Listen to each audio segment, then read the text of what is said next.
네, 풍성한 삶의 첫걸음, 하나님 나라 백성의 삶 어떻게 시작할까? 이 성경 공부에 함께 하신 여러분을 환영합니다.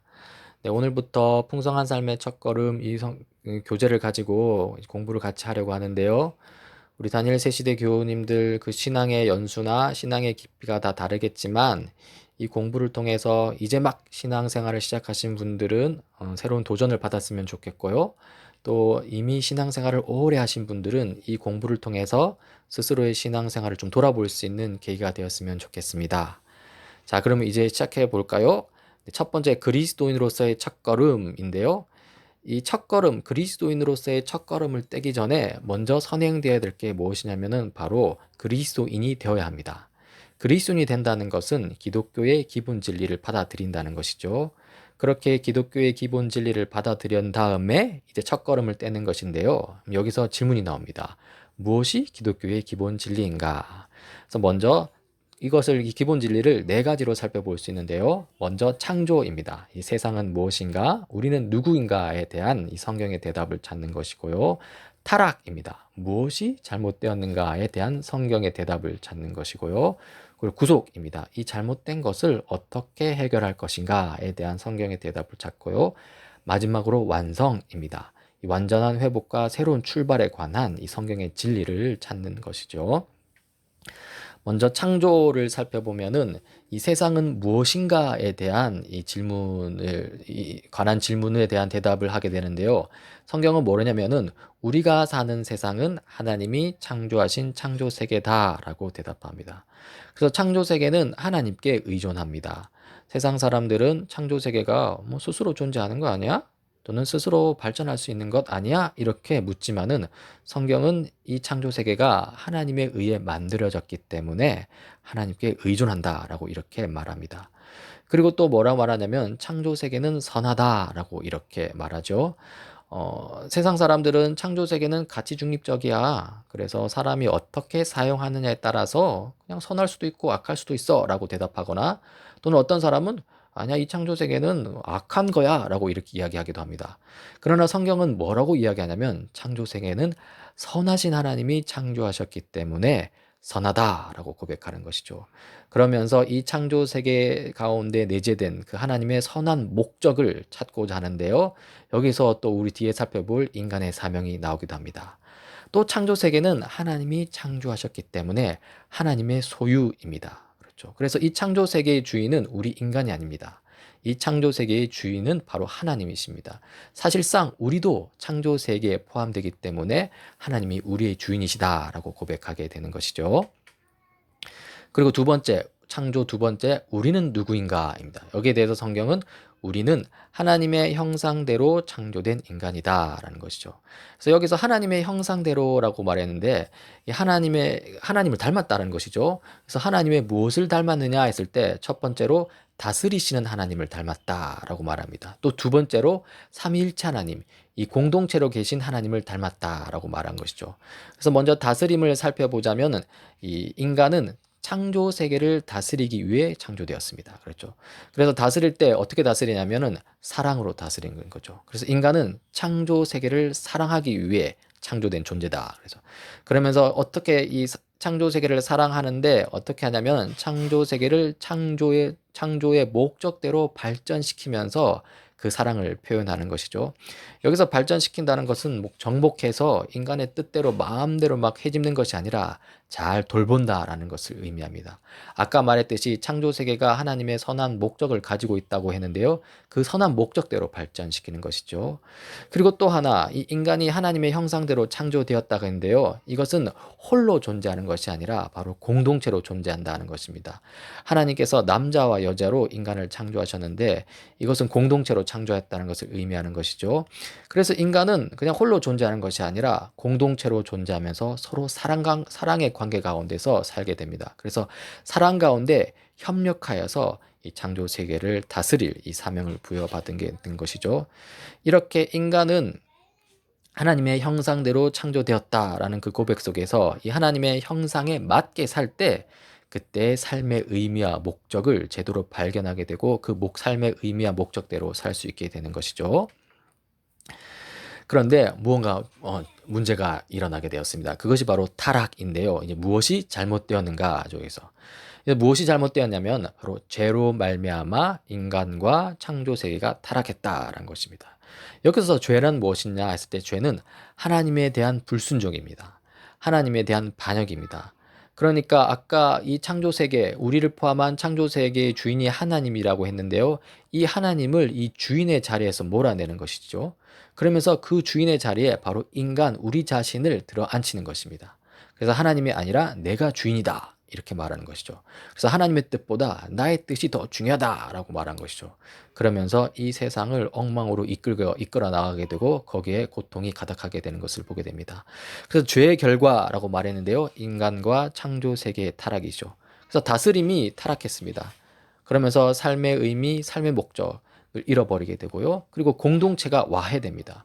그래서 어떻게 됩니까? 서로 사랑하지 않고 어떻게 서로 소외를 경험하고 그런 관계 속에서 불안과 두려움을 경험하게 되고요. 그러면서 고통을 경험하게 되는 것이죠.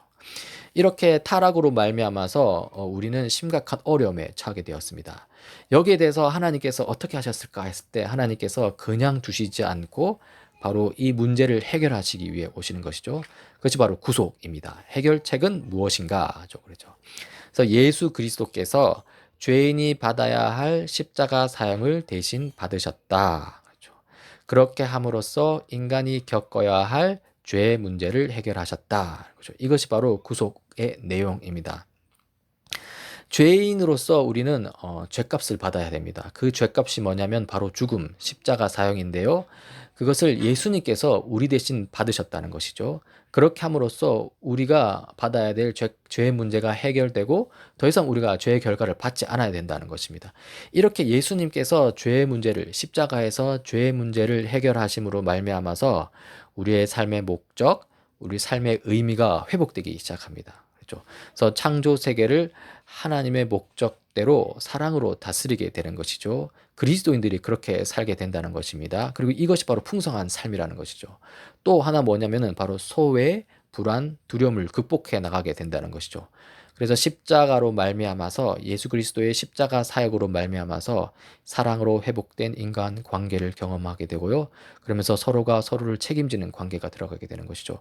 그러면서 소외, 불안, 두려움을 극복해 나가게 되는 것입니다. 그렇게 우리 그리스도인들은 이런 해결책, 구속의 해결책 가운데 살아가게 되는데요. 이것이 완성되는 때가 옵니다. 그래서 완성이라고 말하는데요. 풍성한 삶을 넘어서 완전한 삶이라는 것이죠. 그래서 예수 그리스도께서 이 땅에 다시 오셔서 십자가에서 시작하신 이 죄로부터의 회복을 완성시키신다는 것이죠. 이것은 아직 이루어진 일은 아닙니다. 미래에 예수님께서 다시 오실 때 이루어질 일인데요. 그때가 오면 지금 우리가 누리고 있는 조금씩 회복하고 있는 이 삶의 의미, 삶의 목적이 충만하게 이루어지게 되는 것이죠. 또 그때가 오게 되면 지금 우리가 극복하고 있는 소외, 불안, 두려움을 완전히 이겨내고 완전한 샬롬, 참된 평강을 누리게 되는 것이죠. 그렇게 하면서 이제 이 완성이 되면 끝인가 했을 때 그게 끝이 아닙니다. 이 완전히 회복된 이 세상에서 새로운 출발을 하게 되는 것이죠. 그러니까 완성된 하나님 나라 천국에서 새로운 삶을 시작하게 된다는 것입니다. 그래서 기독교의 기본 진리와 우리의 역사를 이렇게 그림으로 표현해 보면요. 이 영원전이 있습니다. 영원전에는 하나님께서 아직 아무것도 창조하시지 않았을 때입니다. 그래서 아무것도 없을 때, 이 없음 가운데서 하나님께서 이 세상과 우리를 창조하시죠. 그래서 하나님께서 이 창조하신 이 창조 세계는 선하고, 그리고 아름답고, 그리고 하나님께 철저히 의존하면서 이렇게 살아가는 것을 볼 수 있습니다. 또 그 가운데 우리 인간 또한 이제 이 창조 세계를 선하신 뜻 가운데 다스리게 되고 또 공동체로서 이제 그 다스림을 이루어가게 되는 것이죠. 그런데 문제가 발생합니다. 그렇죠. 죄로 말미암아 하나님께 불순종함으로 말미암아 우리 인간과 이 창조 세계가 타락하게 되고 거기서부터 우리가 고통을 겪게 됩니다. 그리고 이 고통의 문제를 해결하시기 위해 예수 그리스도께서 이 땅에 오시는 것이죠. 2000년 전에 인간의 몸을 입고 이 땅에 오셨는데요. 그때 죄인인 인간의 죄를 대신해서 십자가에 못 박혀 죽으십니다. 그로 말미암아서 이제 회복을 시작하시는데요. 우리의 다스림을 회복하시고 우리의 공동체를 회복하십니다. 그렇죠. 그러면서 우리가 삶의 의미, 목적을 다시 되찾게 되는데요. 이 일이 지금 우리 가운데 일어나고 있습니다. 그렇죠. 우리가 교회 공동체로 모여서 우리가 회복된 그리스도인으로서의 삶을 살아가고 있는데요. 여기서 이 삶이라는 게 점점 회복되는 삶을 살다가 언제 이것이 완성의 때를 경험하냐면은 그리스도께서 이 땅에 다시 오셨을 때, 그때 완성을 경험하게 되는 것이죠. 그때 우리의 삶의 의미가, 삶의 목적이 완전히 회복되고 그때 참된, 그리고 그때 완전한 평강, 샬롬을 누리게 됩니다. 그러면서 이제 인생이 거기서 끝나는 것이 아니라 거기서부터 이제 새로운 역사, 완전히 온전한 그리스도인으로서 정말 하나님께서 처음 목적하셨던 우리 인간의 온전한 인간의 모습으로 새 역사를 영원토록 이루어가는 것입니다. 이것이 바로 기독교의 기본 진리의 내용이고요. 우리 인간의 역사가 앞으로 나아가야 될 방향이라고 볼 수 있는 것이죠. 그러면 자, 우리가 이렇게 기독교의 기본 진리에 대해서 한번 살펴보았는데요. 그럼 어떻게 해야 될까요? 이 기독교의 기본 진리에 대해서. 네, 이 기독교의 기본 진리에 대해서 믿음으로 받아들여야 됩니다. 뭐 영접이라고 할 수 있는데요. 그래서 어떻게 하냐? 창조. 하나님이 나와 세상을 만드셨고 나와 세상의 주인이심을 믿습니다라고 받아들이는 것이죠. 믿음으로 받아들이는 것이죠. 그리고 또 타락. 그런데 인간은 하나님을 주인의 자리에서 내몰아 버리고 자기가 주인이 되어서 자기 옳은 대로 살아가다가 심각한 문제에 빠졌음을 진심으로 고백합니다라고 하면서 이제 그 사실조차도 믿음으로 받아들이는 거예요. 인정하는 거죠.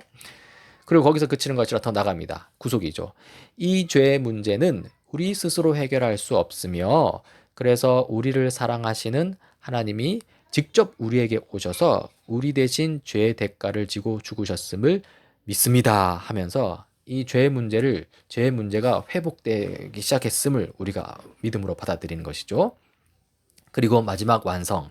예수님께서 다시 오셔서 이 회복의 역사, 구속의 역사를 완성하실 것을 믿습니다 하면서 소망 가운데서 그것을 받아들인 것입니다. 이렇게 이 믿음으로 이 창조, 타락, 구속, 완성의 내용을 받아들였을 때 우리가 그리스도인이 되었다라고 말할 수 있게 되는 것이죠. 그리고 그 그리스도인이 되었을 때 그때 이제 그리스도인으로서의 첫걸음을 떼게 되는 것입니다. 자, 그럼 이제 그리스도인으로서의 첫걸음을 떼야 되는데요. 어떻게 뗄 수 있을까요? 여기 대해서 뭐 복잡할 것 없습니다. 간단합니다. 먼저 뭐냐면 공적 활동으로서 우리의 공예배에 함께 참석하는 것입니다. 그렇게 하면서 그리스도인으로서의 첫걸음을 떼게 되는 것이고요. 그리고 개인적인 활동으로 우리 각 가정에서 개인적으로 말씀을 읽고 묵상하는 것, 그리고 기도 생활을 이어가는 것. 이것이 바로 그리스도인으로서 첫걸음을 떼는 것이죠. 그러면서 그리스도인답게 살려고 애쓰는 것. 이게 바로 그리스도인으로서의 첫걸음입니다. 그런데 이 첫걸음을 떼는데 이 잘못된 첫걸음이 있습니다. 결국에는 이 창조, 타락, 구속, 완성의 기독교 기본 진리를 충분히 받아들이지 못했을 때 일어나는 것인데요. 특별히 보면은 이 타락의 깊이를 깨닫지 못했을 때 내가 얼마나 문제가 있는지, 내가 얼마나 타락한 존재인지를 깨닫지 못했을 때 보통 일이 일어나는 것 같아요. 그래서 어떻게 되냐면 문제의식이 없는 상태인데요. 어떻게 하냐면 이 공예배와 기도 생활과 말씀 생활을 굉장히 종교적인 의무로 받아들입니다. 그래서 그리스도인이 된다는 것은 그렇지 않아도 힘든 세상살이에 수많은 새로운 의무 조항을 받아들여 종교 생활의 의무까지 덧붙이는 것이 아닙니다라고 얘기하는 것이죠. 이렇게 되면은 어떻게 되냐면은 이 공예배를 드리는 거, 그리고 말씀 생활을 하는 거, 기도 생활을 하는 거에 대해서 굉장히 부담감을 느끼게 됩니다. 그리고 거기에 대해서 잘 하지 말씀 생활을 예배 빠지거나 또는 말씀과 기도 생활이 좀 부실할 경우 심지어 죄책감을 가지게 되는 것이죠. 그래서 하나님께서 우리에게 생명을 주시기 위해 오셨고 우리에게 기쁨을 주기 위해서 예수 그리스도께서 오셨는데 오히려 이 신앙생활이 되게 힘들어지는 상황을 보게 되는데요. 이렇게 하면 안 된다는 것입니다. 그럼 어떻게 해야 되느냐? 타락을 깊이 깨닫고 이 영혼의 갈급함 가운데서 우리가 이 말씀과 기도 생활에 접근해야 된다는 것이죠. 그래서 그리스도인으로 산다는 것은 지금까지 자신이 주인이 되어서 살았던 삶이 얼마나 피폐하고 얼마나 소망이 없는지 깨닫고 이제 예수님이 주인이 되시는 삶을 이렇게 살아가는 것입니다. 그래서 자기 자신에 대해서 굉장히 어떤 문제가 있다라는 것을 보기 때문에 여기서 그냥 머무른 것 자체가 힘든 거예요. 그러면서 갈급함 가운데 하나님을 찾게 되는 것이죠. 그래서 함께 예배 드리는 거, 그리고 말씀을 읽고 묵상하는 거, 그리고 기도 생활하는 거에 대해서 그냥 억지로 하는 것이 아니라 그것 자체가 기쁨이 되는 것입니다. 거기서 진리를 발견하고 참된 기쁨을 누리는 것이죠. 그것이 바로 하나님에 대한 인격적 접근이라고 할 수 있습니다. 그래서 이제 이 올바른 첫걸음은 무엇이냐 했을 때, 이 올바른 첫걸음을 통해 시작하는 우리 신앙의 여정에서 가장 중요한 것은 무엇이냐? 죄로 인해 고통받고 있는 우리 상태를 진심으로 고백하고, 그리고 타락한 우리를 불러주신 그 하나님 아버지를 알아가는 것, 그리고 그분과 인격적인 관계를 맺어가는 것. 그러면서 거기서 참된 기쁨을 누리는 것인데요. 그 과정들이 바로 함께 예배하고, 그리고 말씀과 기도 가운데서 나가는 것이죠. 그래서 지금까지 그리스도인의 첫걸음에 대해서 살펴보았는데요. 모르겠습니다. 여러분을 돌아보았을 때 어떻습니까? 예배드리고 말씀 생활하고 기도 생활하는 것이 어떻습니까? 정말 나는 이것들을 기계적으로 억지로 하고 있는가? 아니면 정말 기쁨 가운데 하고 있는가? 좀 돌아볼 필요가 있는데요. 정말 우리가 이 성경 공부를 시작하면서 우리의 신앙이 정말 하나님 가운데서 기쁨으로 이루어지는 것을 좀 기대하면서 말씀과 기도로서 나가는 신앙생활이 되기를 간절히 바라겠습니다.